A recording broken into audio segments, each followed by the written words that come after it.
चूहे की शादी एक समय की बात है। एक गांव के बाहर पुराने अनाज के गोदाम में रहती थी चूहों की एक बड़ी सी बस्ती। उसी बस्ती में रहता था चिंटू चूहा, चतुर, फुर्तीला और सबका प्यारा। लेकिन चिंटू की माँ चंपा चूहिया इन दिनों बहुत परेशान रहती थी। कारण, चिंटू अब बड़ा हो गया था। एक दिन चंपा बोली, बेटा, मैं तुम्हारी शादी दुनिया के सबसे ताकतवर से करूंगी ताकि कोई तुम्हें कभी परेशान न करे। चिंटू मुस्कुराया पर कुछ बोला नहीं। सबसे पहले चंपा पहुंची सूरज देवता के पास गई और हाथ जोड़कर बोली, हे सूरज देवता, आपसे बड़ा ताकतवर कोई नहीं, मेरे बेटे से शादी कर लीजिए। सूरज देवता हंस पड़े और बोले, माँ, मैं जरूर तेज हूं, लेकिन जब बादल आते हैं तो मेरी रोशनी भी छिप जाती है।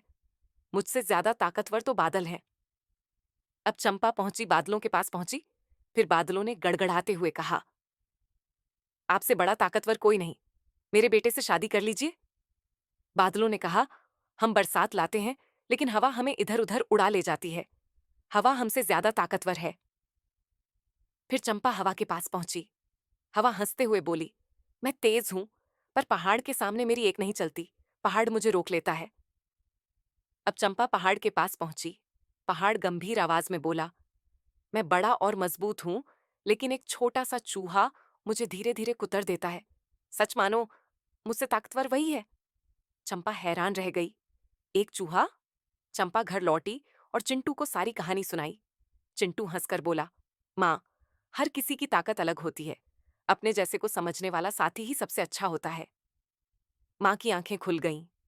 फिर चिंटू की शादी पास की गली की समझदार और प्यारी चिंकी चूहिया से तय हुई।